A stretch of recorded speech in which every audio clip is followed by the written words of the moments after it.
A lot of people feel as though if Clemson is starting to regress back to the mean in the college football landscape, as the standard set forth by Dabo Swinney all those years with this program is just not being met. Don't get it twisted, ladies and gentlemen. With all the questions circulating this program, Swinney is still a very, very good head coach, and this Clemson program is still capable of a postseason run. Can they do exactly that and get back on top of the ACC in 2024? Well, you're about to find out what I think here in this video. What's up, Tailgaters? You're in the booth with Tailgate Nate today. Welcome to my channel, and welcome back to prediction season. Thank you for being patient with that break that I took. Just for that one day, things were getting a little hectic, and I didn't want to put out bad content for you guys, so I'm here today. Predictions are back. You'll get 3 videos some days now to sort of make up for that lost day. But this summer, I'm previewing and predicting all 134 FBS teams, which means I'm doing your favorite team, so hit the subscribe button and ring the bell so you know when that video gets uploaded. Thank you so much for watching this video. Help support my channel in more ways than you can even imagine. And if you want to continue to help support my channel, you can like, you can comment, you can share, or anything else you do to interact with the channel. Help support what I do here on YouTube. And I greatly appreciate all of your support. And while wasting no more time, we are diving right back into predictions. The Clemson Tigers are up next. How do we do predictions this year? Well, it's quite simple. We're going to go through the team's offense, the team's defense, and then dive on into the schedule, previewing and predicting what the Clemson Tigers are going to do in 2024. So without further ado, I actually lied. We got a couple more footnotes here. So right over here are going to be the stats, both offensively and defensively, that the team was able to put up last season. And of course, for your viewing pleasure out there, right below the team's logo, I have put the offensive and defensive coaching staff again on their respective slides. You got to start out with the offense, and well, this has definitely been a point of concern for the Clemson Tigers. The defense has led this team for so many years. It was even back that way when they were winning national championships, but the offense was still really, really good and had a lot of great pieces. And while the offense still has a lot of great pieces, it's just not putting up the production that it did way back when, and especially over the past couple of seasons. But Cade Klubnik is coming back for year 2, and it's year number 2 of an offensive coordinator in Garrett Riley that just a couple years ago took TCU to a national championship. Yeah, I know. Remember that? Cade Klubnik is joined by Trent Pierman, Vizina, and Shaw in this quarterback room. Hunter Helms has gone through the portal, and Paul Tyson did graduate. But this is Cade Klubnik's show at the quarterback position. 2,844 yards on 64% completion percentage with 19 touchdowns and 9 picks. Okay, that passing stat is not bad. The percentage number is not bad either. You want to see more touchdowns generated by him, and you want to see fewer picks. When you get into the rushing stats, in 125 tries, this does include sack yardage, 182 carries for 4 touchdowns last season. So he's shown the ability to be able to use his legs. Cade Klubnik has to take that next step for this offense to be successful in 2024, and that is something that I think Garrett Riley, also as the quarterback coach, has been working on him all spring long. The skill position room, though, does lose some pretty darn good talent. Will Shipley, yet the second leading rusher on this team last year, but you could argue the most talented back that Clemson had in this room last season, is gone. 827 yards, 5 touchdowns for him last year. You also do lose Dominique Thomas, who had over 100 yards rushing last season, gone through the portal. But Phil Maffa does come back, 965 yards, 13 rushing touchdowns for him last year, followed by Jay Haynes, Keith Adams Jr., and Tristan Rigby are going to lead in what I think is a very talented running back room led by Phil Maffa. Definitely an easy candidate to get 1,000 rushing yards this college football season. The wide receiver room is a little different too, as Bo Collins and a depth piece and Brandon Spector are gone. Bo Collins was the second leading receiver last year, 510 yards and 3 touchdowns for him. So your wide receiver room does return a lot of talent. You're waiting for a couple of these guys to really explode, though. Tyler Brown, Antonio Williams, Troy Stellati, Adam Randall, and Cole Turner among some freshmen, some high-caliber blue-chip freshmen that are going to be coming in here to this program. It's actually the second and third highest rated recruit they brought in through the 2024 cycle. This is according to 24/7 Sports. TJ Moore, the 21st ranked player in the nation, and Bryant Wesco is the 57th ranked player in the nation. Sage Ennis does leave through the portal in the tight end room, but your lead tight end and Jake Briningstool does come back, third leading receiver last year, almost 500 yards and 5 touchdowns.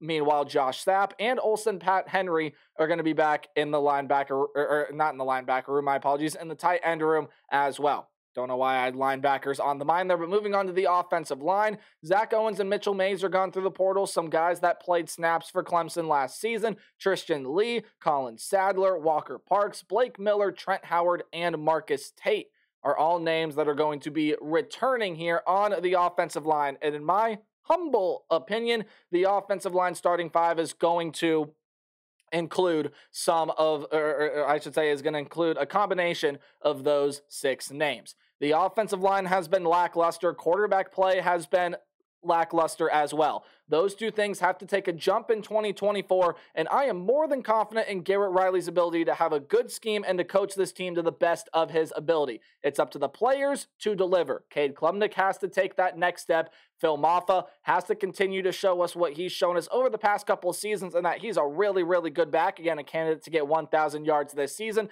and some of those pieces in the wide receiver room need to take that next step as well. It starts with Klubnik. It starts with the offensive line. That's where this offense is going to get better if improvements are going to need to be made. Let's take a look at the defensive end, which for so long has been Clemson's bread and butter, and even that side of the ball has sort of regressed a little bit. Now, it hasn't regressed a whole ton. I mean, you still look at that yardage number, 287.8 yards per game allowed. That's it, under 300 yards. That is a really, really good defense, but with the offense turning the ball over a lot, giving up some short fields, that points per game number definitely feels a little more inflated. Yet this is the defense that is still very capable under Wes Goodwin. It does lose a lot of talent. However, on the defensive line, 2 of your biggest pieces on the defensive line are going to be gone. Tyler Davis had 34 tackles with a half a sack last year, and Xavier Thomas off the edge, 25 tackles and 3 sacks for him last year. Both of those guys are going to be gone. Rook Ahorhoro is also gone. All 3 of those guys will be playing on Sundays. Ahorhoro with 25 tackles and 5 sacks.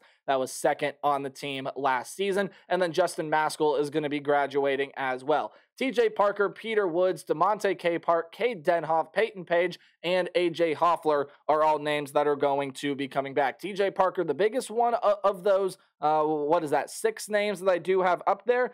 33 tackles, 5.5 sacks. My apologies, that was tied for the team lead last season. You also go ahead and take a look at a freshman in Darian Mayo that hopes to bring some production in his first season as a Clemson Tiger. Jeremiah Trotter Jr. does leave this room does leave this linebacker room for the NFL. So again, as I like to say, he'll be playing on Sundays. 87 tackles, 5.5 sacks. Again, there's that tied for the team lead.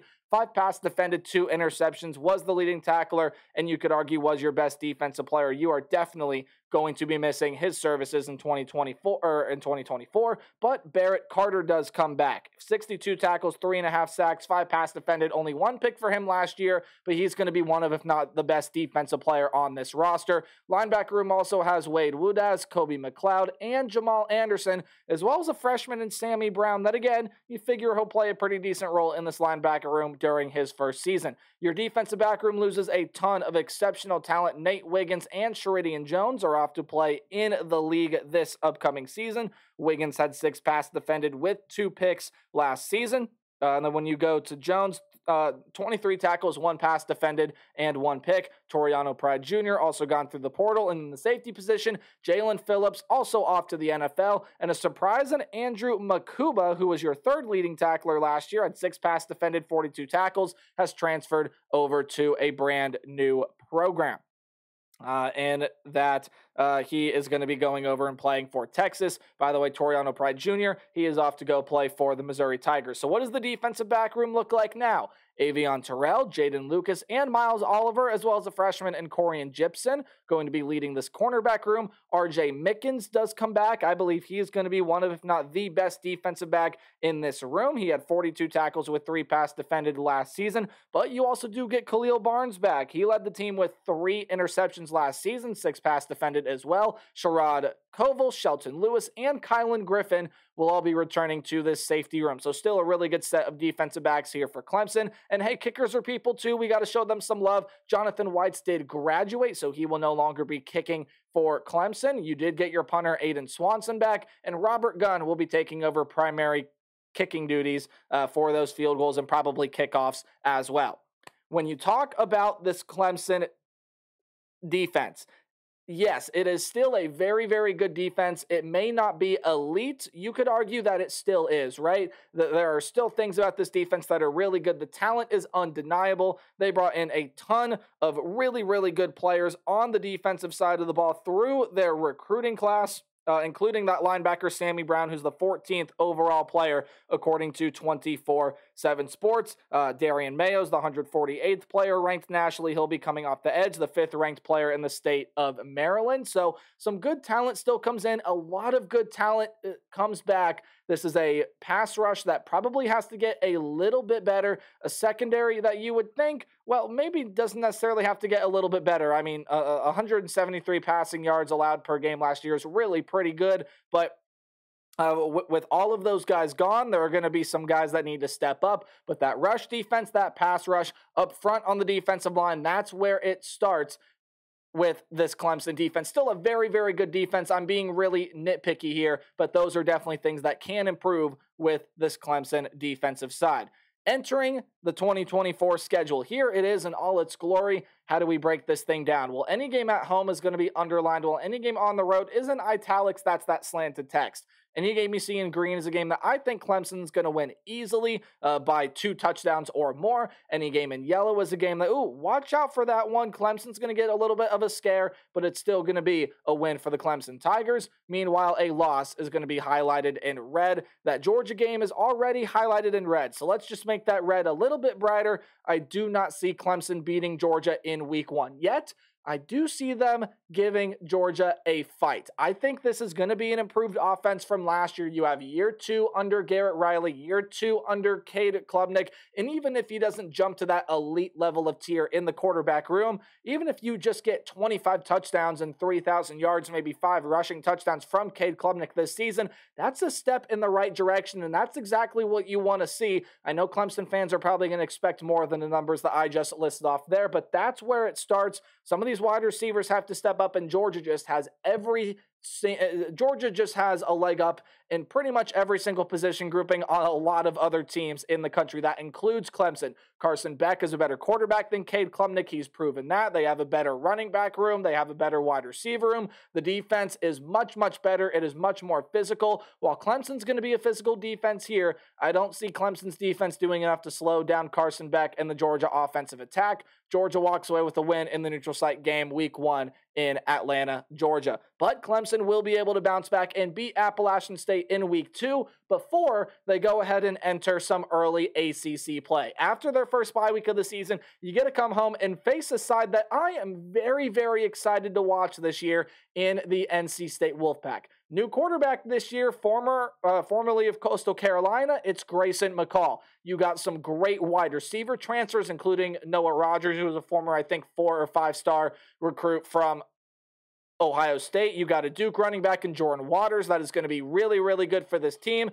This is a defense that we know is going to play a physical brand of football under Dave Doeren. NC State is going to be a tough matchup here, but I think with the Death Valley crowd behind Clemson, the Tigers defense is going to prove to be a little bit more physical, and Cade Klubnik taking that year 2 jump, I think is going to see himself start to maybe not necessarily break through and emerge into this huge breakout star that's going to throw for 4,500 yards, but he's going to start to find some things that work. He's going to develop a nice rhythm, and I do think Clemson walks away with a very, very close win against the NC State Wolfpack at home. That will be a heck of a matchup to watch there in week 4 on September 21st.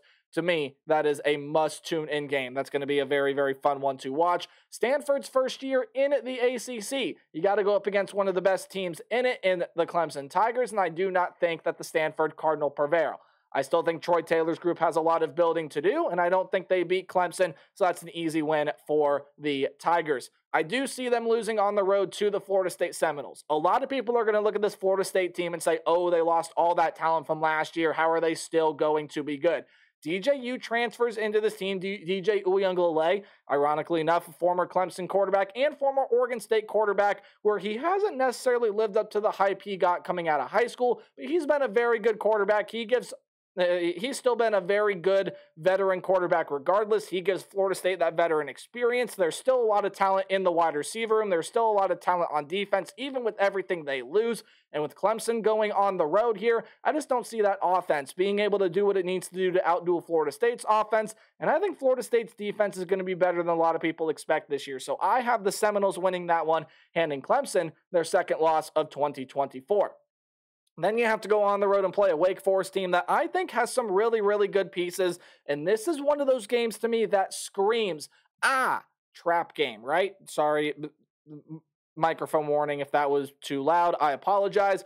This is a game that I still feel comfortable in Clemson winning, but I'm going to highlight it in yellow because I'm a little wary about it. This could be one of those games where everyone's like, oh yeah, Clemson will win this game. I'm not going to watch that one. And you tune in the fourth quarter and it's a 3-point game with 5 minutes left. College football has games like that. That very well could be one of them. The Week 8 game will not be one of them, though. Virginia just not a very good football team. In my personal opinion, Clemson will be able to win that one. And then you get your bye week before a tough game against the Louisville Cardinals. What a year it was for Jeff Brom and company in year one with Jeff Brom's alma mater. And I think they're going to continue that momentum right back into 2024. However, I do not see it being here against the Clemson Tigers. I think if Clemson were not coming off of a bye week, I think this is a game that I might pick Louisville to be winning. But Clemson, with that extra week of rest, that extra week of preparation, Louisville loses some good, really good pieces off of that team last year, mainly Jamari Thrash at wide receiver, some really good defensive pieces that are going to be leaving that team as well. Louisville is a team that I still feel very, very confident in is going to be one of the better sides the ACC has to offer. However, I do not think that they're going to be able to match the physicality that Clemson brings, and the Tigers will be able to win that game there in Week 10. But then you have to go on the road, play Virginia Tech, a team that a lot of people, including myself, maybe some spoilers, maybe not, think can be a sleeper team in the ACC and in the college football world. Brent Pry has done a great job at being able to build that team. They were able to get back to a bowl game last year. Expectations are high in Blacksburg again, and enter Sandman gets the Clemson Tigers. There are some really good pieces on both sides here, and while Virginia Tech may not have the bigger names than Clemson, I think especially with home field advantage behind them, the Hokies will be able to pull off this upset, and the Tigers will go down on the road in Blacksburg. They will not go down on the road against Pitt. I just don't see Clemson. I see Clemson splitting those two games. To me, Virginia Tech the more likely loss, so I like Clemson to go beat the Pittsburgh Panthers. Still some solid players, both offensively and defensively, but I think the offense will be too lackluster for Pitt, and Clemson will be able to win that game. Should have no problem with the Citadel in Week 13 before the rivalry matchup against South Carolina, who are losing a lot of pieces. Spencer Rattler is gone. You have some pieces leaving through the transfer portal, most notably Antoine Wells. Some things to figure out there within that program, and with this one being at home for Clemson, I like the Tigers to be able to win that one, but with it being a rivalry game, I see the Gamecocks being able to keep this one pretty darn competitive, which means I got a 9-3 record here for the Clemson Tigers. Hey, not bad at all. 9-3 with a 6-2 record in conference, still with some of the chaos that could go on in the ACC. Get you a spot in the ACC championship game, and with a 9-3 record, depending on how the rest of the nation plays out, could give you a chance to get into the college football playoff. This is a tough schedule, though. You have a lot of tricky road games, some tough challenges at home. It's going to be a fun, interesting season for Clemson, but as long as Klubnik can take that year 2 jump, I think that they will improve here to 9-3 is my record prediction. Let me know what you think about the Tigers in the comment section below. And we got another Tiger, Missouri. You are up next. Remember to play hard but tailgate harder, and I'll see all you guys later today when I do the Missouri Tigers. Goodbye.